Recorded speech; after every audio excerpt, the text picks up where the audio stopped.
envers l'Éternel Tout-Puissant de dire merci aux Ébénézérites qui m'ont prouvé de quoi ils sont capables. Que Dieu vous bénisse. Pour répondre à ta question, je crois qu'il n'y a que le Saint-Esprit qui peut déchiffrer ce qui se passe à moi maintenant. Pourquoi? Parce que j'ai vu que l'Ébénézer a atteint la dimension, le niveau d'un peuple révolutionnaire pouvant amener un plus dans leur vie, comme les saints ont les moyens, jusqu'à ce que le Seigneur puisse revenir. Je vous dis merci. Merci beaucoup. Nous vous signalons qu'il est important de souligner que ces questions ne proviennent pas seulement des fidèles de la paroisse Ebenezer, mais aussi de nos internautes. Alors, nous avons choisi quelques questions parce que la plupart des questions, Papa en avait déjà répondu lors des enseignements. Passons directement à quelques questions que nous avons ce matin. La première question, la personne dit: permettez que je revienne quelques années en arrière concernant les enseignements du Sceau de Jéricho, précisément des années 2017 à 2019. Vous nous avez parlé sur l'impact de la délivrance dans la vie chrétienne, aussi sur l'impact de cette fête juive dans la vie chrétienne et aussi sur l'importance de la promesse de Dieu dans la vie chrétienne. Alors ma question est celle de savoir pourquoi insistez-vous autant sur la vie et quel est l'objectif avez-vous à atteindre quand vous introduisez la notion de la vie chrétienne dans vos thèmes principaux des assises de ces tours de Jéricho? Merci beaucoup pour la préoccupation et surtout la question de l'internaute. Je crois en tant qu'un observateur avisé de la vie sociale et de la société, j'ai un attrait pour la vie.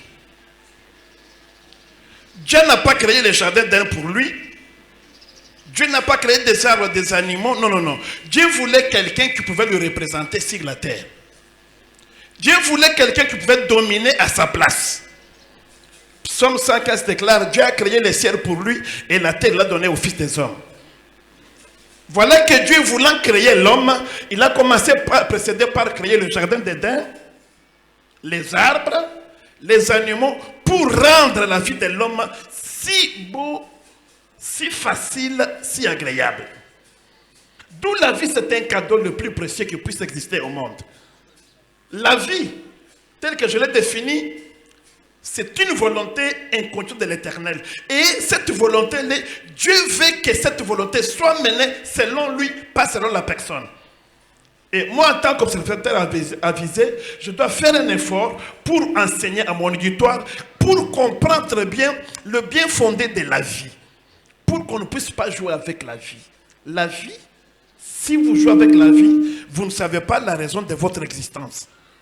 D'où chacun de nous doit s'imprégner des enseignements qui sont sur la vie pour comprendre que je cherche quelque chose pour booster la foi, pour booster la vision, afin que chacun se prépare pour mener une vie non conforme à lui, mais conforme à l'Éternel qui nous a donné cette grâce pour vivre ici. Ben voilà ce que je donne comme réponse à cette préoccupation. Est-ce que nous pouvons acclamer très fort pour le Seigneur? Alors, comme nous n'avons pas assez de temps, nous courons derrière le temps. Je passe directement à la deuxième question. La personne vous écrit pour dire: bonjour, cher évêque, je vous ai bien suivi lorsque vous avez parlé de l'aigle comme un oiseau différent de tous les autres. Mais ma question est celle de savoir quelle est la similitude ou le rapport entre l'aigle et notre thème principal, avoir la vie en Jésus. Ok, il a compris quelque chose. Je lui dis merci d'abord, je l'encourage. Nous avons parlé de l'aigle pas comme oiseau, comme un animal, mais nous avons parlé de l'aigle parce que Dieu se compare à l'aigle. C'est Dieu qui s'est comparé lui à l'aigle pour dire que voilà, comme un aigle étend ses ailes. C'est-à-dire que Dieu aussi a la capacité, ce que nous trouvons dans l'aigle, Dieu l'a utilisé comme matériel didactique. Nous films tous à l'école primaire, il y avait des macrons avec qui le maître nous enseignait implicite. Voilà. Dieu pour faire enseigner, nous apprend quelque chose. Voilà que Dieu nous envoie pour observer l'aigle. Voilà comme l'aigle fait. Il vole seul, il a la vision, il ne mange pas la pourriture. Tout ça, c'est pour enseigner à ses enfants de bien comprendre comment, selon lui, il conçoit la vie et il veut que chacun de nous soit déterminé pour croire que tout ce qui se passe autour de moi, j'ai la capacité de les surmonter, de les dompter, de les dominer, parce que Dieu m'a donné la capacité et la vision. C'est pourquoi nous parlons de l'aigle, pour nous conformer au moins aux prescrits que l'Éternel nous donne pour vivre ici-bas.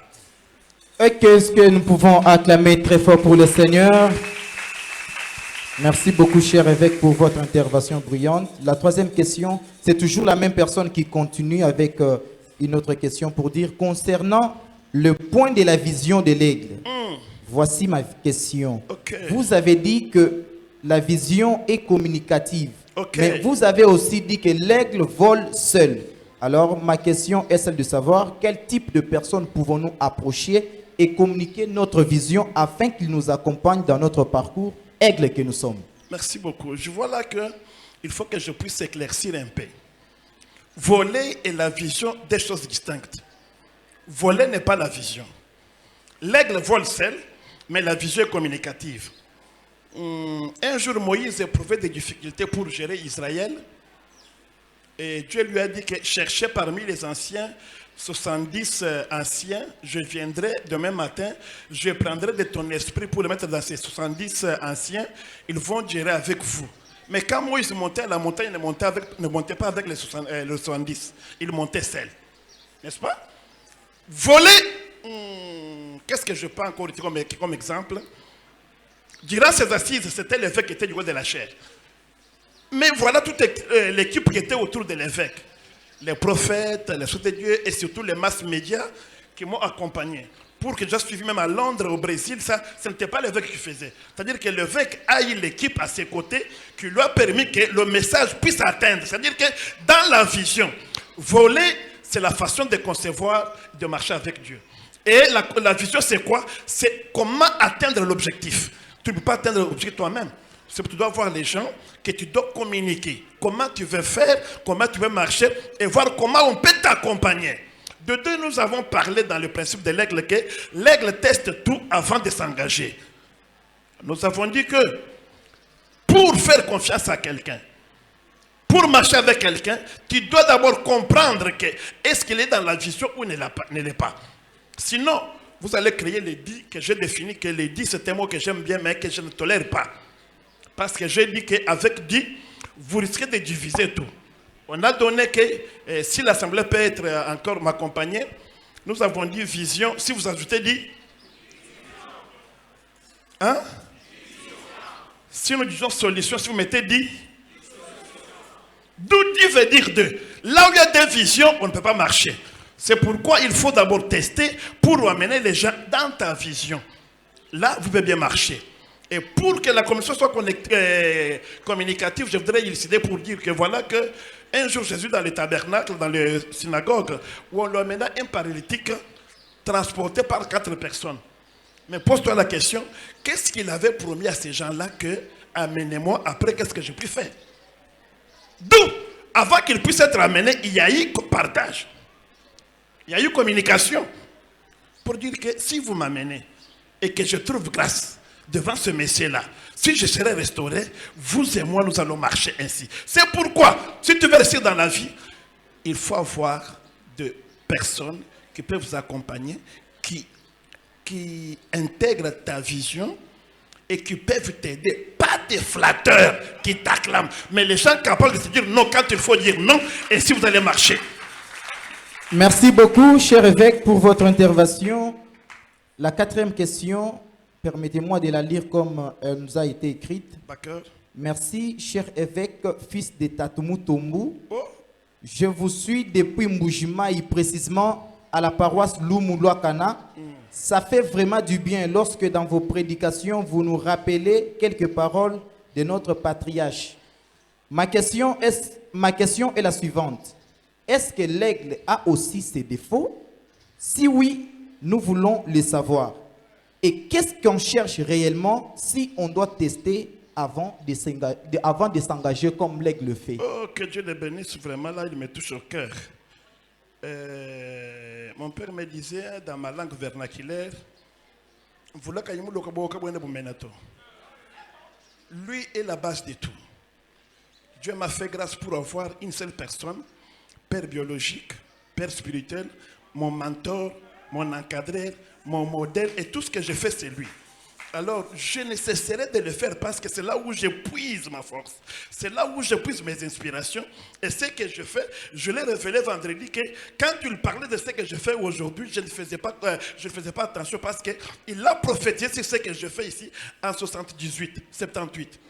Qu'il me parlait que toi, comme tu es là, tu seras serviteur de Dieu. Et des ambitions de la jeunesse, je ne croyais pas. Alors, je vous rassure que nous ne cesserons de le faire parce que c'est là notre référence. De deux, il a bien parlé. Les défauts, c'est quoi par définition? Les défauts, c'est ce qu'on n'apprécie pas de l'autre. C'est ça ce qu'on appelle défaut. Ce qu'on n'apprécie pas de l'autre. Mais ici, Dieu nous présente aigle selon son goût. N'est-ce pas? D'où il n'y a pas moyen de déceler quelque chose que Dieu a approuvé. Qu'il se limite à ce que Dieu nous présente, parce que devant Dieu, il n'y a pas des erreurs, il n'y a pas de... Parce que là, c'est Dieu qui nous présente pour que nous ayons comme modèle l'aigle en fait de réussir. De deux, tester. Même Jésus, avant de laisser les disciples, ils avaient envoyé des aides. C'est pourquoi? C'est pour tester les capacités, afin que de s'arrêter que je ne veux pas laisser le ministère entre les mains de n'importe qui. D'où c'est une difficulté aujourd'hui même au sein de l'Église quand on confie des ministères, des dons, des charges à des personnes non testées par rapport à, comme me disait Chouba Moussouba, que l'Église de demain sera en difficulté parce qu'on ne tient plus compte des critériums, ni des formations, ni des attitudes, mais là, on risque de s'embourber, on ne peut pas avancer. C'est pourquoi il faut tester qu'il soit ton mamou, tout ça, mais est-ce qu'il a compétence pour m'accompagner? Je crois à ce moment-là, nous serons bien, nous allons avoir ça, parce que Dieu lui-même n'a pas choisi n'importe qui. Quand Jésus est venu, il n'a pas choisi n'importe qui. Quand il est venu, il est parti où? Au port, là où il y avait des pêcheurs. Voyant Pierre pêcher, il lui dit, maintenant, comme tu as la force de pêcher les poissons, je vais te transformer au lieu de pêcher les poissons, tu vas maintenant pêcher les hommes. C'est-à-dire que Dieu veut t'utiliser dans la capacité que tu incarnes. C'est pourquoi il faut tester les serviteurs de Dieu, les prophètes. À notre tour aussi, on testait les prophètes. On peut t'appeler comme ça, nous avons un problème, que Dieu te révèle. C'est pourquoi à ce moment-là, il y avait l'efficacité, il y avait la précision, parce que les prophètes étaient testés. Tu veux être donateur, on va te tester. Tu veux être... Voilà, c'est là. Amener les gens toujours à chercher le perfectionnement, toujours à avancer. Et si l'Église marchait mieux, parce que ce qui passait était testé et approuvé. Nous cherchons l'approbation pour l'attestation. C'est ce que je peux dire. Okay. Est-ce que nous pouvons encourager l'évêque par nos acclamations, s'il vous plaît? Cher évêque, la 5e question. Bonjour, s'il vous plaît, faites parvenir ma question au pasteur. Je voulais savoir si nous devons suivre l'exemple de l'aigle, sachant qu'il se régénère par les dépouillements, mais par quels moyens pouvons-nous utiliser pour nous régénérer à notre tour? Merci, que Dieu le bénisse. Qu'il aille lire Romains 12, premier et deuxième verset, dit que ne vous conformez pas au siècle présent, mais soyez renouvelés où? Dans l'intelligence. C'est l'intelligence qui pourrit. C'est le qui nous amène au-delà d'eux. C'est pourquoi chacun de nous, dans son intelligence, il doit chercher la volonté de Dieu pour voir que mon intelligence a-t-il vieilli ou dois-je recommencer avec Dieu tel que j'avais commencé. En ce moment-là, il prendrait l'envol avec Dieu parce qu'il sait toujours dans la main de Dieu. Dieu fera avec lui. Voilà. C'est dans l'intelligence, ce n'est pas dans le corps, s'il vous plaît. Là, on sera toujours là. Parce que j'avais dit une fois ici que actuellement, il y a des monstres ici. Pourquoi? Tu trouves un homme avec un esprit d'un enfant. C'est un monstre. Ou un enfant avec un esprit d'un grand. C'est un monstre. D'où il faut que chacun se régénère pour voir que ai-je déjà vieilli sur le plan spirituel? Parce que même Jésus prenait des temps avec Pierre, Jean et Jacques. Il n'allait pas seulement pour prier. Il allait pour s'auto-évaluer, pour voir que est-ce que je suis encore dans l'alliance avec mon Père? Je marche bien. Et c'est ça, ce qui manque maintenant aux enfants de Dieu. C'est pourquoi j'aime les catholiques. Il y a un terme qu'on appelle la récollection. La récollection, ce n'est pas jeûne et prière. C'est le moment de te retirer parmi les autres, t'enfermer pour voir comment tu marches avec Dieu. Ce que tu fais maintenant, est-ce que tu es dans les trois lignées ou bien tu es dérobé? Et actuellement, on les confond avec la retraite. La retraite, ce n'est pas gêner et prier. Ce n'est pas gêner, non. La retraite, c'est t'autocritiquer toi-même et prendre des décisions pour changer. Je vous invite, vous les Ebenezérites et les internautes, de comprendre que chaque fois, il faut avoir le temps de te retirer toi-même pour passer à ta vie et te condamner toi-même que moi, ben, et Dieu viendra au secours, ta vie sera changée. Merci beaucoup. Nous passons à la 6e question. C'est toujours la même personne qui a une question de curiosité. Il dit, si l'homme le plus pauvre est celui qui manque les rêves, comme vous l'avez dit, et que l'homme le plus frustré est celui qui a un rêve non accompli, nous aimerions savoir quel est l'homme le plus heureux dans ces contextes. Psaume chapitre 1er déclare, heureux l'homme qui ne s'assoit pas avec les médisants. Heureux l'homme qui pratique la justice. Heureux l'homme qui marche selon la volonté de Dieu. Parce que quelqu'un qui marche selon la volonté de Dieu, il a une vision, il a un rêve et il va planifier avec Dieu pour réussir. Voilà l'homme le plus heureux. C'est quelqu'un qui marche. Il médite sur les principes du vin afin de marcher conformément à la parole de Dieu. Voilà ce que je peux le dire avec vous. Merci, cher évêque. Comme je dois vous laisser, nous passons à la 7e question qui est même la dernière. Cher pasteur, lors de votre intervention au 4e jour, vous avez souligné que les épreuves ne peuvent pas être confondues avec la souffrance. Pourriez-vous clarifier la distinction entre les deux? Et aussi, est-ce que c'est un péché de céder face à une épreuve? Et enfin, quelles sont les conséquences pour quelqu'un qui abandonne devant une épreuve? Merci. Céder face à une épreuve, ce n'est pas un péché. Tu vas échouer. Quand tu n'as pas réussi devant l'épreuve, tu vas faire à l'école. Je vais faire la différence. Quand nous allons à l'école, quand les maîtres, nous qui avons étudié à l'époque où la torture était encore autorisée à l'école, on nous chicotait pour revoir nos cours. Ce n'était pas de la souffrance. On nous amenait à bien réfléchir. Qu'il fasse la différence entre la formation et la souffrance. Dans la formation, tout est permis. Mais la souffrance, c'est une conséquence que toi, tu n'as pas eu la capacité de faire quelque chose. Je prends l'exemple, tu es malade. C'est-à-dire tu es incapable de te guérir toi-même. C'est pourquoi la maladie s'est manifestée. Tu peux souffrir aujourd'hui, pourquoi? Parce que quand les autres allaient à l'école, toi tu faisais de l'aventure. Maintenant tu n'as quoi faire et tu vas souffrir. C'est une conséquence que quelque part, tu n'as pas fait ce qu'il fallait faire. Et l'épreuve veut dire quoi? Quand nous allons à l'école, après avoir le premier trimestre appris beaucoup de choses, on doit nous éprouver pour voir est-ce que nous avons la maîtrise de ce qu'on a appris, oui ou non. L'épreuve, c'est pour approuver. C'est pour nous donner la capacité de réfléchir et d'engager. Et Dieu ne nous met pas devant les souffrances. Dieu veut nous éprouver la confiance, la volonté, notre foi. Est-ce que nous avons la capacité, comme nous avons enseigné pour Abraham? Dieu est venu pour tester sa foi. Il a éprouvé. Moi, Abraham, donnez-moi ton Isaac. Mais Dieu n'est pas un cannibale. D'où l'épreuve n'est pas une souffrance. L'épreuve, c'est comme moi j'étais à l'école des caméléons. Mon père me disait qu'ici c'est l'école des caméléons. Où le silence est obligatoire et l'acceptation de la situation pour réfléchir afin de devenir une personne. Voilà. Et tout ce qui pouvait entrer en jeu, j'ai considéré que ça c'est pour ma formation.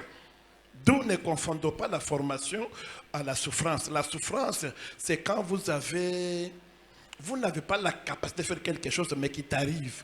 Mais la souffrance, c'est pour les épreuves, c'est pour te stimuler à faire confiance, à beaucoup travailler, à beaucoup réfléchir, afin que tu puisses atteindre l'objectif fixé. Parce que nous avons dit que dans la vision, il y a ce qu'on appelle le visé. Le visé est ensemble avec la formation, les épreuves, les approbations. Et je demande aux Ebenezérites de ne pas être des peuples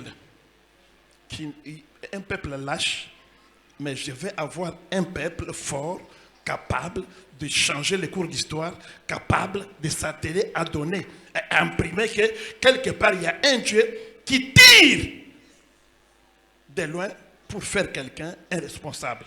Voilà ce que je peux dire et que Dieu le bénisse. Merci beaucoup. Est-ce que nous pouvons acclamer encore une fois? Alors, mesdames et messieurs, nous vous signalons que nous sommes à la fin de notre moment d'échange avec notre évêque qui est mon invité de ce matin. Je vous dis merci, cher évêque, d'avoir accepté mon invitation et de vous avoir donné ces beaux cadres. Je dis également merci à l'évangélisation de la paroisse Ebenezer. Je dis merci à tous les jeunes de la paroisse Ebenezer pour leurs questions sur Facebook et WhatsApp. Nous vous espérons que nous vous retrouverons l'année prochaine pour le compte de la prochaine session de ces tours de Jéricho, jeudi, et je vous remercie.